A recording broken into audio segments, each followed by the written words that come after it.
साथियों, देखती हूँ सपने में मैं स्मिता आज आपके लिए लेकर आई हूँ जाने माने कथाकार सूरज प्रकाश की कहानी सही पते पर। आज का सारा शेड्यूल बिगड़ गया। एक तो गाड़ी 8 घंटे लेट, ऊपर से मद्रास बंद। स्टेशन पर कोई ऑटो टैक्सी नहीं। ऑफिस की गाड़ी आकर कब की चली गई होगी। किस्मत से सहयात्री मिलिट्री वाला है। उसी की जीप में लिफ्ट लेकर होटल तक पहुंच पाया। अब एक पूरा बेकार खाली सा दिन मेरे सामने पसरा पड़ा है। बाहर जा नहीं सकता। इन बंद वालों को बस आज ही का दिन मिला था।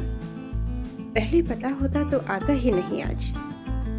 पर अब क्या करूं। आज शनिवार है, कल रविवार, यानी सोमवार तक मुझे यूं ही वक्त गुजारना है। समझ में नहीं आ रहा क्या करूं। कुछ एक फोन ही कर लिए जाए। टेलीफोन डायरेक्टरी मंगवाता हूँ। लोकल ऑफिस के मैनेजर के घर फोन करके अपने पहुंच की खबर देता हूँ। बताते हैं वे ड्राइवर 3-4 घंटे इंतजार करता रहा स्टेशन पर। फिर बंद वालों ने भगा दिया। उन्हें ये जानकर तसल्ली होती है कि होटल में ठीक ठाक पहुंच गया हूँ। अपने कामकाज के सिलसिले में पूछता हूँ। बताया जाता है मुझे आज तो कोई मिलने भी नहीं आ पाएगा। अलबत्ता कल सुबह ही किसी के साथ गाड़ी भिजवा देंगे घूमने फिरने के लिए। अब फिर वही सवाल। इस अजनबी शहर में बंदोत्सव में मैं करूं तो क्या करूं। याद आया, अरे बनानी से भी तो मिलना है। मन एकदम रोमांचित हो आया। सारे रास्ते तो उसके ख्यालों ने व्यस्त रखा, लेकिन मेरा सारा रोमांच क्षण भर में गायब हो गया। इस समय 3 बजे हैं। वैसे भी जब पूरा मद्रास बंद है तो यूनिवर्सिटी भी तो बंद होगी। उसके घर का पता कहाँ है मेरे पास। डायरेक्टरी देखता हूँ। यूनिवर्सिटी के नंबरों में न तो अंग्रेजी विभाग का डायरेक्ट नंबर है, न विभाग के हेड का नाम या उसके रेजिडेंशियल नंबर। बनाने के नंबर का तो सवाल ही नहीं उठता। काश उससे आज मुलाकात हो जाती तो कितने अच्छे कट जाते ये 2 दिन। अब तो परसों तक इंतजार करना पड़ेगा। कैसे तलाशा जाए आपको इस महानगरी में मिस बनानी चक्रवर्ती। किसी को भी तो नहीं जानते हम इस अजनबी शहर में मैडम। आपको खोज भी लेते हम, लेकिन ये बंद। यूं ही डायरेक्टरी के पन्ने पलटता हूँ। सी और सी में चक्रवर्ती। अचानक सोचता है मुझे, थोड़ी सी मेहनत की जाए तो बनानी को आज और अभी ढूंढा जा सकता है। आज पता भर चल जाए तो मुलाकात कल भी की जा सकती है तो बेवकूफ़ी भरा तरीका, लेकिन किसी को पता थोड़ी चलेगा कि इस तरफ कौन है। ऐसा हो ही नहीं सकता कि यहाँ का बंगाली समुदाय और उसमें से भी चक्रवर्ती बनानी को जानते न हो। आखिर कितनी होंगी ऐसी बंगाली लड़कियां मद्रास में जो यूनिवर्सिटी में अंग्रेजी पढ़ाती हों और बंगला में लिखती हूँ। हिसाब लगाता हूँ, पूरे मद्रास में 25-30 हज़ार के करीब बंगाली होंगे। उनमें भी चक्रवर्ती होंगे 1000 से कम। और टेलीफोन डायरेक्टरी बताती है कि कुल 42 चक्रवर्तियों के पास फोन है। इन्हीं से पूछकर देखा जाए तो न भी मिले कुछ वक्त गुजरेगा। 30-40 रुपए में यहीं बैठे बैठे बनानी का पता चल जाए तो उससे बढ़कर क्या हो सकता है आज के दिन। हो सकता है इन्हीं में से किसी परिवार में हो वो। वैसे डायरेक्टरी में कोई बनानी चक्रवर्ती नहीं है तो ये शरारत भी करके देख ली जाए। पहले चक्रवर्ती से शुरू किया है। 1, 3, 15, 23, 35 और ये 42। कुल 50 मिनट लगे और 35 जगह बात हुई। बाकी नंबर दुकानों ऑफिसों के हैं या लाइन नहीं मिली। हंसी आ रही है खुद पर। तरह तरह की आवाज़ें, प्रतिक्रियाएं, गालियाँ, हंसी। फ़ोन पटके गए, होल्ड कराया गया, पागल करार दिया गया मुझे। बेहद भले लोग, लेकिन नतीजा 0। हाँ, नाम सुना तो है, देखा भी है, पर किधर रहती मालूम नहीं। Are you crazy? Is it the way to locate a girl? No, no, no, no, no. Our बनानी is only 8 years old. यहाँ बनानी है, बट वो हमारा वाइफ है, वो कभी टीचर नहीं थी। Who are you? You madman? Which बनानी चक्रवर्ती? You mean that girl, daughter of Pratash Chakrabarti? But she is teacher in primary school. मज़ा आ रहा है मुझे। कल तक पूरे शहर के बंग समाज में खबर फैल जाएगी, कोई सिरफिरा बम्बई से आया है और किसी बनानी चक्रवर्ती को खोज रहा है, एक एक घर में फ़ोन करके। Crazy fellow. डायरेक्टरी एक किनारे रख दी है, तो इन सब चक्रवर्तियों में हमारी वाली बनानी को कोई नहीं जानता। नहीं जानने का ये मतलब तो नहीं है कि वो है ही नहीं। हो सकता है जो नंबर नहीं मिले वही हो। कुल मिलाकर एक मज़ेदार एक्सरसाइज हो गई। न सही आज मुलाकात, परसों यूनिवर्सिटी तो खुलेगी, उसे बताऊंगा तो इस बारे में कितना हंसेगी। अजीब गोरख धंधा है इस यूनिवर्सिटी का भी। 10 जगह फ़ोन करके भी कुछ पता नहीं चल पाया है बनाने का। कहीं कोई तमिल भाषी बैठा होता है, तो कहीं कोई कुछ बताए बिना ही फ़ोन रख देता है। हार कर अपने स्थानीय साथी से अनुरोध करता हूँ, अंग्रेजी विभाग की बनानी चक्रवर्ती से बात करा दें ज़रा। वे भी कई जगह फ़ोन करते हैं, अधिकतर तमिल में ही बात करते हैं। बताते हैं यूनिवर्सिटी गर्मियों की छुट्टियों की वजह से बंद है, और दूसरे अंग्रेजी विभाग में इस नाम के लेक्चरर नहीं है। अरे तो फिर कहाँ गई बनानी? राघवेंद्र ने तो सिर्फ यहीं का पता दिया था। अब वो वहाँ है नहीं, पता नहीं मद्रास में भी है या नहीं। कैसे पता लगाया जाए? उसकी शक्ल, सूरत, पता, ठिकाना, घर, परिवार, कुछ भी तो पता नहीं। सोच रहा हूँ यूनिवर्सिटी छोड़कर कहाँ गई होगी। फिर उसका ये पता भी तो 2-3 साल पुराना है। बता तो रहा था राघवेंद्र कि 3-1 साल से संपर्क छूटा हुआ है। हो सकता है इस बीच कलकत्ता लौट गई हो या शादी कर ली हो। कुछ तो पता चले। अगर यही है तो मिलने की कोशिश की जाए, और नहीं है तो किस्सा ही खत्म। अपने साथी से फिर अनुरोध करता हूँ, ज़रा फिर फ़ोन करके अंग्रेजी के हेड का नाम, पता और फ़ोन नंबर पूछवा दें। वे ही शायद बता सकें बनानी अब कहाँ है। वे फिर 2-4 बार नंबर घुमाते हैं, आखिर हेड का नाम, पता लोकेट कर ही लेते हैं। डॉक्टर वाणी कुंचित पादम। अब मैं उनके घर का नंबर मिलाता हूँ। इंगेज आ रहा है लगातार। असिस्टेंट सर्विस की मदद लेता हूँ, फिर भी नहीं मिलता। लगता है फ़ोन खराब है। सोचता हूँ खुद ही उनके घर की तरफ निकल जाऊँ। वैसे भी यहाँ शाम को कुछ करने धरने को है नहीं। मज़ेदार किस्सा बन गया है बनाने का। सिर्फ 6 शब्दों के 3 साल पुराने पते के सहारे उसकी तलाश कर रहा हूँ इतने बड़े शहर में। न मुझे जानती है, न मैं उसे जानता हूँ। 2 दिन पहले तक नाम भी नहीं सुना था उसका। कभी राघवेंद्र को मिली थी ऑथर्स गिल्ड की कॉन्फ्रेंस में। 3-4 साल हुए, तभी दोनों का परिचय हुआ था। बातें हुई थीं, किताबों का आदान प्रदान हुआ था, 5-7 पत्र भी आए गए। फिर नौकरियां बदलने के चक्कर में दोनों का संपर्क लगभग छूट गया था। अब मेरी मद्रास ट्रिप से राघवेंद्र को बनाने की याद ताजा हो आई। चलते वक्त कहा था राघवेंद्र ने, तुझसे झूठ नहीं कह रहा हूँ शेखर, बहुत ही ज़हीन और मैच्योर लड़की थी यार। ब्रेन एंड ब्यूटी का अद्भुत ब्लेंड। उस लड़की में गजब का आकर्षण था कि आप उसे इग्नोर कर ही न सके। अगर तुम्हारी मुलाकात हो जाए तो तुम्हारी यात्रा सार्थक हो जाएगी।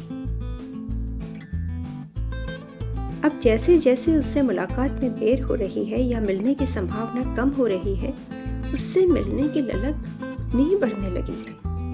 कल बाजार में घूमते हुए, किताबों की दुकान में वक्त गुजारते हुए और शाम को मरीना बीच पर अकेले टहलते हुए एक सुखद सा ख्याल आता रहा। हो सकता है वो भी यहीं कहीं आसपास हो, कोई उसे उसके नाम से पुकारे। और फिर तेजी से ख्याल झटक दिया। मैं भी फिल्मी स्टाइल में सोचने लगा। पहले दिन तो फ़ोन करके उसे तलाशने की बेवकूफ़ी करता रहा और अब उसे सड़कों चौराहों पर खोज रहा हूँ। डॉक्टर वाणी कुंचित पादम का घर ढूंढने में खासी परेशानी हुई। मैडम घर पर नहीं है, आधे घंटे में आ जाएंगी, आप बैठिए, उनके पति बताते हैं। मेरे पास इतनी दूर आकर इंतज़ार करने के अलावा कोई उपाय नहीं है। वे 2-4 बार कुरेदते हैं, लेकिन मैं टाल जाता हूँ। मैडम से ही काम है। वे ड्राइंग रूम में मुझे अकेला छोड़कर गायब हो गए हैं। टिपिकल तमिल साज सज्जा, तस्वीरें, तमिल पुस्तकें, पत्रिकाएं। लगता ही नहीं कि इंग्लिश की हेड के घर पर बैठा हूँ। वे आई, सामान से लदी फदी, मुझे देखकर चौंकती हैं। आने का कारण जानकर राहत की सांस लेती हैं। बताता हूँ, फोन पर ही पूछना चाहता था, पर हाँ, फोन कई दिन से खराब पड़ा है। उन्हें विश्वास नहीं हो रहा कि एक अनजान लड़की का पता लगाने के लिए कोई इतनी मेहनत कर सकता है। बताती हैं, अब वो यूनिवर्सिटी में नहीं पढ़ाती, 2 साल से भी ज़्यादा हो गए। यहाँ वो लीव रिजर्व थी। एक और सदमा है मेरे लिए। बता सकती हैं कहाँ होंगी आजकल? एक आखिरी कोशिश। हाँ हाँ, क्यों नहीं। वे बताती हैं, बनानी मद्रास में ही है, सेंट जेवियर्स आर्ट्स कॉलेज में पढ़ाती है। वहाँ वो कंफर्म हो गई है। अरे, तो बनानी अभी भी संभावना है। मैं हल्का सा खुश हो गया हूँ। यहाँ आना बेकार नहीं गया। लेकिन वे बनानी के घर का पता नहीं बता पाती। अलबत्ता सेंट जेवियर्स का पता बता देती हैं। वहाँ इकोनॉमिक्स के हेड हैं मिस्टर पद्मनाभन, उनसे मिलने की सलाह देती हैं। वही कॉलेज क्वार्टर्स में रहते हैं। उनसे विदा लेता हूँ। वे अभी भी मुझे अविश्वास से देख रही हैं। एक अपरिचित लड़की के लिए इतनी भागदौड़। दरवाजे पर आकर हाथ जोड़कर विदा करती हैं। होटल वापस आते आते रात हो गई है। तय करता हूँ कल किसी वक्त जाऊँगा। आज 7 में से 3 दिन बीत चुके हैं। जितना वक्त बीतता जा रहा है, उतना ही ये सवाल मैं खुद से बार बार पूछने लगा हूँ। क्यों मिलना चाहता हूँ उससे? क्यों एक अनजान लड़की के लिए इतनी भागदौड़ कर रहा हूँ? एक ऐसी लड़की के लिए जो मुझे जानती तक नहीं, और जान भी ले तो इस बात की कोई गारंटी नहीं कि ये पहचान परिचय तक भी पहुँचेगी या नहीं। माना कि बनानी एक संवेदनशील रचनाकार है, मैच्योर है, पढ़ी लिखी है, उससे बात करना अच्छा लगेगा।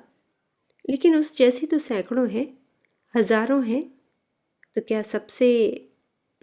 फिर पूछता हूँ खुद से, इतनी इतनी तो मित्र हैं पहले से, फिर एक और की तलाश क्यों? क्या एक शादीशुदा, सुंदर व पढ़ी लिखी बीवी के पति, 10 साल की बच्ची के पिता, एक छोटे मोटे अफसर और छोटे मोटे लेखक को ये शोभा देता है कि वो एक मित्र के कहने भर से उसकी मित्र की तलाश में मारा मारा फिरे? जितना सोचता हूँ उलझन बढ़ती ही जाती है। अगर उससे पहले ही दिन मुलाकात हो जाती तो राघवेंद्र का पत्र देकर छुट्टी पा लेता।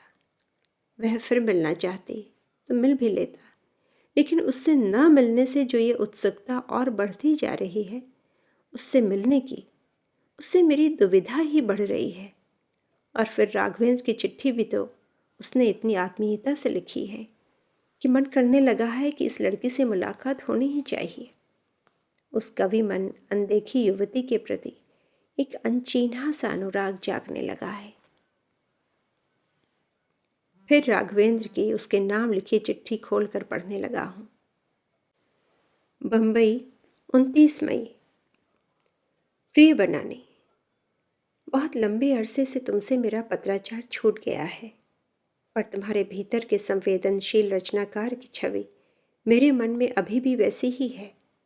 मन है तुमसे मिलना हो, खूब बातें हों और लंबे अंतराल की उपलब्धियों की पोटलियाँ खोली दिखाई जाएं। मन खुशियों से सराबोर हो जाए।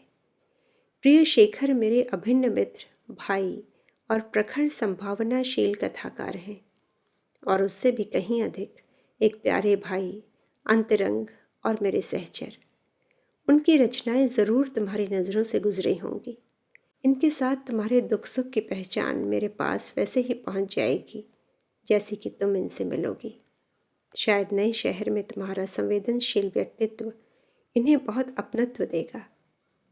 मेरे नाम खत लिखना और शेखर के हाथ भेज देना। मैं लगातार नौकरियों के चक्कर में भटकता रहा। जल्दी ही तुम्हें अपना पता लिखूंगा। बहुत भागदौड़ के कारण ही पत्राचार में तुमसे पिछड़ गया। बाकी तुम्हारी उपलब्धियों को बहुत पास से देखने का मन है। और क्या लिख रही हो? क्या कर रही हो? आगे क्या इरादा है? कलकत्ता में परिवार कैसा है? पत्र दोगी और ढेरों बातें लिखोगी। सकुशल होगी। नमस्कार। सस्नेह, तुम्हारा राघवेंद्र।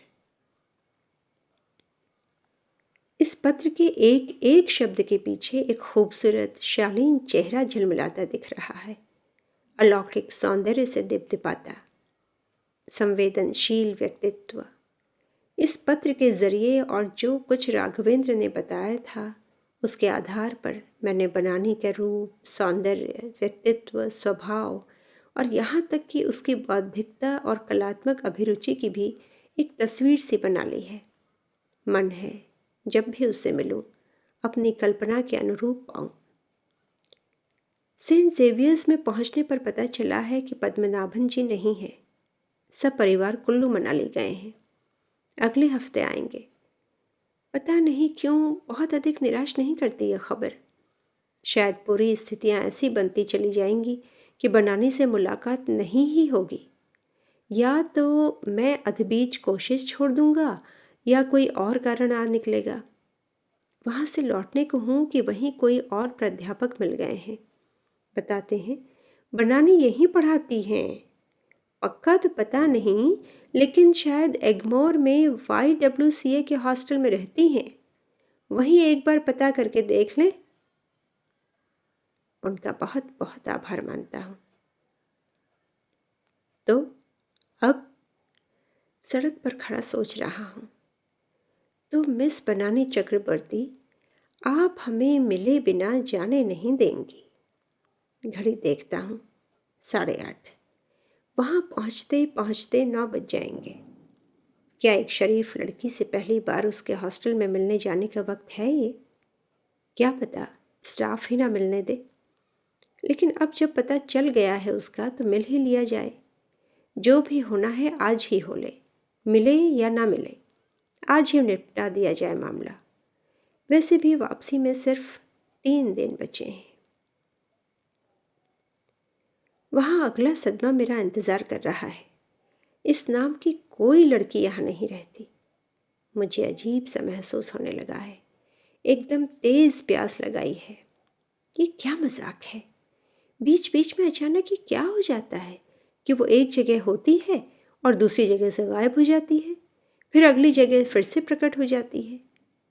क्लर्क से पूछता हूँ, ज़रा अच्छी तरह देखकर बताएं, शायद कुछ अरसा पहले तक रहती रही हूँ। वो मुझे अजीब निगाहों से घूरता है। मैं उसकी परवाह नहीं करता। ये आखिरी पड़ाव है जहाँ बनानी को होना चाहिए। अगर वो यहाँ नहीं है तो फिर कहीं नहीं है। वो रजिस्टर के पन्ने पलटकर मना कर रहा है। इंद पौन एंगे इरकिरदिल्ले, यहाँ नहीं रहती ये लड़की। अब मैं इस हॉस्टल के रिसेप्शन में रुकने न रुकने की हालत में खड़ा हूँ। क्लर्क तो फूट लिया है। हो सकता है बनानी यहीं रहती आई हो, अब ना रहती हो। इन गर्ल्स हॉस्टल के नियम भी तो कुछ ऐसे ही होते हैं। ज़्यादा से ज़्यादा 1 साल, 2 साल। क्लर्क ने भी तो यही कहा कि नहीं रहती। अगर रहती थी तो अब कहाँ गई? कुछ तो पता चले, लेकिन पूछूं किससे? इतने में मुझे दुविधा में देख एक लड़की खुद आगे आई है। किसे पूछ रहे हैं सर? उसी के सामने पूरा किस्सा बयान करता हूँ। ये भी पूछता हूँ कि इसी संस्था का और कोई भी हॉस्टल है क्या आसपास? बताती है लड़की। हॉस्टल तो यही है, अलबत्ता बनानी। दो एक लड़कियाँ और जुटाई हैं। वहीं रिसेप्शन में इंतज़ार करने के लिए कहती हैं कि अभी पता करके बताएंगी, पुरानी हॉस्टलर्स से, आया से, वॉचमैन से। मैं अजीब सी हालत में वहीं बैठा हूँ। ये मैं क्या कर रहा हूँ? ये कौन सा तरीका है किसी को खोजने का? दिमाग खराब हो गया है क्या? मिल भी गई तो कौन सी बड़ी क्रांति हो जाएगी? मैं ही तो सारे कामकाज छोड़कर उससे मिलने के लिए मारा मारा फिर रहा हूँ। अगर मिल भी गई और उसने ओह thanks, so nice of you, आप आए, बहुत अच्छा लगा, कहकर संबंध पर, मुलाकात पर वहीं फुल स्टॉप लगा दिया तो क्या कर लूँगा मैं तब? मैं एक झटके से उठ खड़ा होता हूँ। नहीं मिलना मुझे उससे। अब और बेवकूफ़ी नहीं करूँगा। चलने को ही हूँ कि एक लड़की भागती हुई आई है। सर, आप ही मिस बनानी से? मैं उसकी तरफ देखता हूँ। तो क्या ये लड़की बनानी? सर, वो मेरी रूममेट थी, अब यहाँ नहीं रहती। उसके एक अंकल ट्रांसफ़र होके आए थे 2-3 महीने पहले। वो अब उन्हीं के साथ रहती है, मईलापुर में। देखती हूँ सपने में आप सुन रहे हैं कथाकार सूरज प्रकाश की कहानी सही पते पर। लो, एक और पता। लंबी सांस लेता हूँ। चलो, यही सही। उससे पता पूछता हूँ। पता उसके पास नहीं है। सिर्फ उसे छोड़ने गई थी टैक्सी में, तभी देखा था उसके अंकल का फ्लैट। हाँ, लोकेशन बता सकती है। वो कागज़ पर ड्रॉ करके लोकेशन बताती है। सेंट होम चर्च, उसके ठीक सामने एक तिमंजिली इमारत, बिल्कुल सफ़ेद रंग की। ग्राउंड फ्लोर पर बाईं तरफ का पहला फ्लैट। दरवाजे पर पीतल की नेम प्लेट। अंकल का नाम याद नहीं, लेकिन वे भी चक्रवर्ती। काफ़ी है मेरे लिए। जाऊं न जाऊं, ये बात की बात है। अब वापसी में सिर्फ 2 दिन बचे हैं। फिर दुविधा में पड़ गया हूँ, जाऊं या नहीं। कल दोबारा उन्हीं स्थानीय लेखक मित्रों से मिलने चला गया जिनसे 3 दिन पहले मिला था। वही समस्याएं, वही रोना कि यहाँ सबसे अलग थलग बैठे हैं। हमारे लिखे को कोई नोटिस नहीं लेता। रचनाओं के नाम पर सब कुछ बासी, पुराना सा। आज खाली हूँ, फिर बनाने का ख्याल आ रहे हैं। अब भी मिलने नहीं गया तो अफसोस होता रहेगा। इतनी कोशिश की, भागदौड़ की और मंजिल का पता पूछ कर लौट आया। फिर राघवेंद्र सुनेगा तो हंसेगा। दूसरा मन कहता है, अब बचे ही सिर्फ 2 दिन हैं। इन 2 दिनों में 2 बार भी मुलाकात हो जाए तो गनीमत। अब तो घर परिवार में है, पता नहीं कैसे लोग हों, घर पर कौन कौन हो, लेकिन एक आखिरी कोशिश करके देख लेने में हर्ज क्या है। तय करता हूँ, जाना ही चाहिए। घर बिल्कुल आसानी से मिल गया है। दरवाजे पर साफ सुथरी चमकती हुई पीतल की नेम प्लेट लगी है, डॉक्टर चंदन चक्रवर्ती। घंटी पर हल्के से हाथ रखता हूँ। थोड़ा इंतज़ार। अब यहाँ पहुँचकर भी वो पहले वाली उहापोह नहीं रही है जो 4-5 दिन पहले तक थी। इतना तो भटका दिया है इस लड़की ने कि मिलने न मिलने के बीच का अंतराल ही मिट गया है। दरवाज़ा एक महिला ने खोला है, निश्चय ही आंटी होंगी। नमस्कार करके बतलाता हूँ, बम्बई से आया हूँ। बनानी और मेरे एक कॉमन फ्रेंड है राघवेंद्र, यहाँ आ रहा था तो उन्हीं ने पता दिया था बनानी का। पूछते पूछते यहाँ तक आ पहुँचा। वे बड़े प्यार से अंदर बुलाती हैं, बिठाती हैं, 2-1 घरेलू नाम पुकारती हैं। पल भर में उनके पति और 2 लड़कियां ड्राइंग रूम में आ जुटे हैं। लड़कियों को देखकर सोचता हूँ, कौन सी होनी चाहिए बनानी इनमें से? एक लंबी पतली सी है, घने बाल, आंखों पर चश्मा, हाथ में किताब, दूसरी गाउन में है। शायद रसोई का काम छोड़कर चली आई है। थोड़ी सांवली, दूसरी से बड़ी, खूबसूरत चेहरा मोहरा, पहली ही नज़र में ज़हीन होने का सबूत देता हुआ। महिला उन्हें मेरे बारे में बताती है। सबको आश्चर्य होता है मेरा इतना रोमांचकारी खोज अभियान सुनकर। मेरी उत्सुकता बढ़ने लगी है। बताया क्यों नहीं जा रहा कि इनमें से बनानी कौन सी है? वैसे मेरे ख्याल से गाउन वाली होनी चाहिए, या क्या पता इन दोनों में से हो ही नहीं। आंटी पहले बंगला में शुरू करके फिर हिंदी में बताती हैं। बनानी कलकत्ता गई हुई है। उसकी माँ का ऑपरेशन हुआ था, उसके लिए गई थी। इसी संडे रात को वापस आ रही है। आप मंडे आएंगे तो ज़रूर मुलाकात हो जाएगी। आप ज़रूर आना। तो मिस बनानी चक्रवर्ती, मैं आखिरी झटके से उबरने की कोशिश करता हूँ। आप नहीं ही मनी। मन ही मन मुस्कुराता हूँ। अब इन लोगों को कैसे बताऊं कि मेरी गाड़ी के जाने का वक्त भी लगभग वही है जो बनानी के आने का है। चलने के लिए उठता हूँ, लेकिन आदेश सुना दिया गया है कि डिनर के बिना नहीं जाने दिया जाएगा। बनानी नहीं है तो क्या हुआ, घर तो उसी का है। बैठ जाता हूँ। अब सबसे परिचय करवाया जाता है। छोटी वाली बरखा बीए में, बड़ी वाली श्यामली एमए में। दोनों बनानी दी की जबरदस्त फैन। श्यामली भी लिखती है, उसकी रचनाएं छपी भी हैं। ये लोग कई साल इलाहाबाद रहे हैं, इसलिए कई लेखकों से परिचय रहा है। शुरू में अटपटा महसूस करता रहा, लेकिन जब पूरा चक्रवर्ती परिवार इतने सहज, आत्मीय और खुलेपन के साथ बात करने लगा तो मेरे भीतर की गांठें खुलने लगी। मैंने देखा उन लोगों की हर तीसरी बात में बनाने का जिक्र जरूर आता था। मैं बार बार खुद को कोसने लगा, ऐसे वक्त क्यों आया? एक तो पूरे शहर की परिक्रमा करके उसके घर तक पहुंचा, और यहाँ उससे मिलना कितना सुखद होता। उस परिवार में 2-3 घंटे बैठा रहा। अत्यंत शालीन, सुसंस्कृत लोग, बेहद आत्मीय। जब चलने के लिए इजाज़त चाही तो आग्रह किया गया कि एक बार फिर आओ, उनके साथ एक और शाम बिताऊं। मैं हंसकर रह जाता हूँ। फिर पूछा जाता है, बनाने के लिए कोई मैसेज देना चाहेंगे? एक इच्छा होती है, राघवेंद्र के पत्र के साथ अपनी तरफ से 2 लाइनें लिख कर दे दूं, लेकिन टाल जाता हूँ। दरवाजे से बाहर आते आते अचानक पूछ बैठता हूँ, क्या मैं बनानी का कमरा देख सकता हूँ? तो ये थी कथाकार सूरज प्रकाश की कहानी सही पते पर।